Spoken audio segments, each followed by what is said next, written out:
Hi, I'm Rachel Cohen. And I'm Gabby Copera, and welcome to El Camino Reality.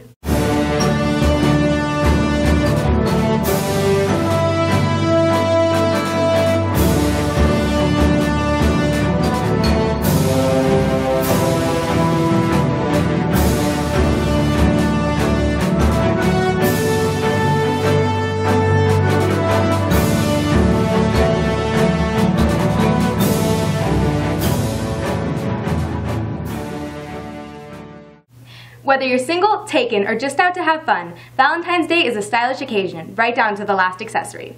Sandra Davis and the Easy Fashion crew share their makeup and nail secrets so that your February 14th is Valentastic. Hi, Sandra Davis here with Easy Fashion. Valentine's Day is quickly approaching and we assume you want to look nice for your boo. Today we'll be discussing bubbly makeup tips and cute nail art designs for the special day. To start off your Valentine's Day manicure, you want to apply a base coat to clean nails, which we already did. Then you can paint your nails a solid color for your foundation. Because it's Valentine's Day, we recommend using any and all colors ranging from pinks, reds, to purples. Now for our first look, we are simply using black crackle nail polish to add a rocker touch to the hot pink. Here we are creating a gradient effect using pink sparkle polish. You can achieve this effect by painting several layers of polish onto the nail.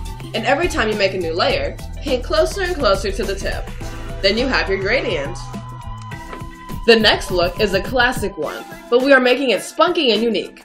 You can make an edgy French tip by picking your two favorite colors and making one of them your base coat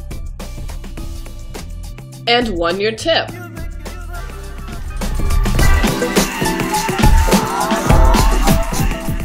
Then you have a complex looking design that you did really simply. If you want to spice it up even more, you can do the same concept using a crackle nail polish for the tip.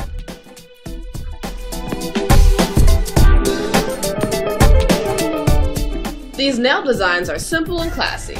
Now let's talk about makeup to match. You always want to start with a light shadow under the eyebrow to work as a highlighter, because it emphasizes the arch and adds more dynamic contrast. Then, take a medium brown color and apply at the crease. This makes for a wider looking eye. Because we are doing a natural look, put a dark brown at the base of the eye to make your eyes pop. But if you're going out and want a more glamorous look, feel free to put any color here.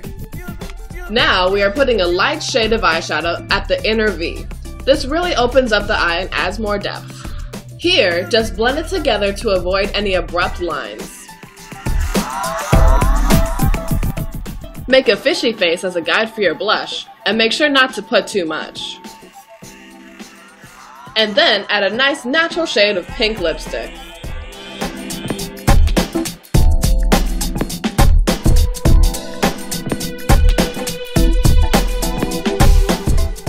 Now for the finishing touch, apply mascara for bubbly batting lashes.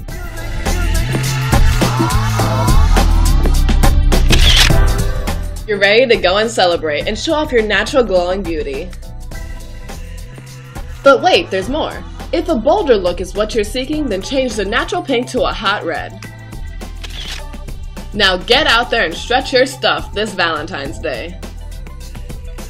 These foxy looks will definitely grab your guys' attention, so work your charm this Valentine's Day and sport these looks. Reporting for El Camino Reality, this is Sandra Davis. February means that love is in the air, but does that apply to everyone? El Camino students shared their opinions on Valentine's Day, as reported by Jordan Knapp, Christina Schwartz, and Tiffany Jones.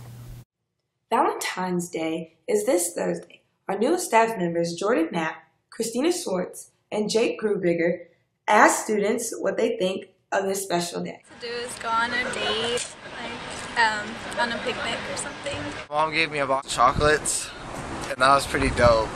I think Valentine's Day is a way to let people know that there's single people out there too, like, hey.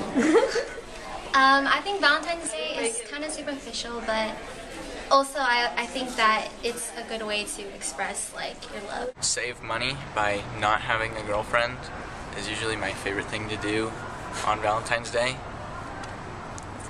It's a good day to represent like your love for someone, but it shouldn't just be the only day you show it for somebody. Whether it brings you flowers, a romantic dinner for two, or chocolate for mom, we wish you a happy Valentine's Day. Gabby, what's wrong?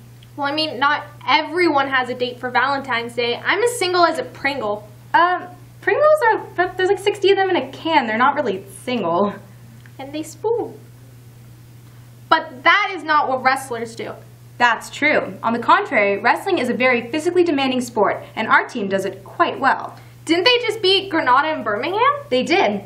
Sebastian Patrono, Piper Harris, and Zach Halen report on the team's success.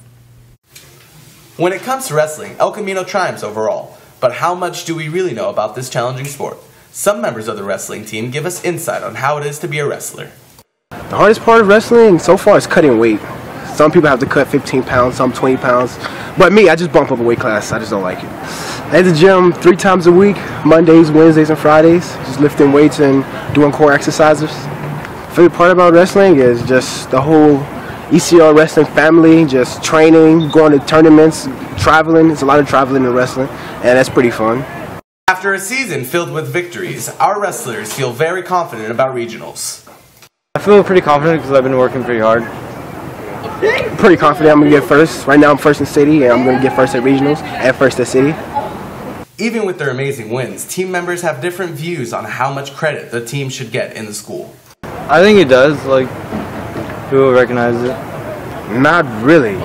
Definitely not at this school. I mean, but I don't really care. It doesn't really matter, but whatever.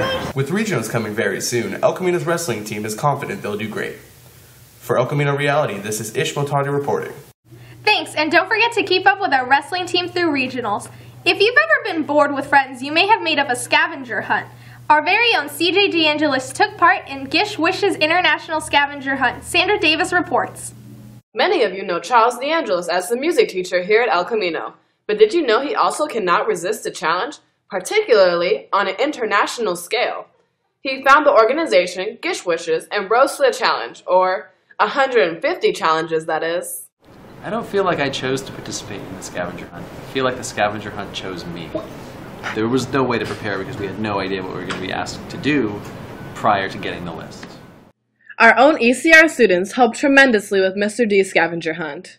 My favorite of the many things we did was we took a cart that we had. So usually we put instruments on and we attached it to like a golf cart and we turned it into a war chariot with like Nerf weapons and like styrofoam and just made this huge thing out of it, dressed up as knights, and drove across the quad.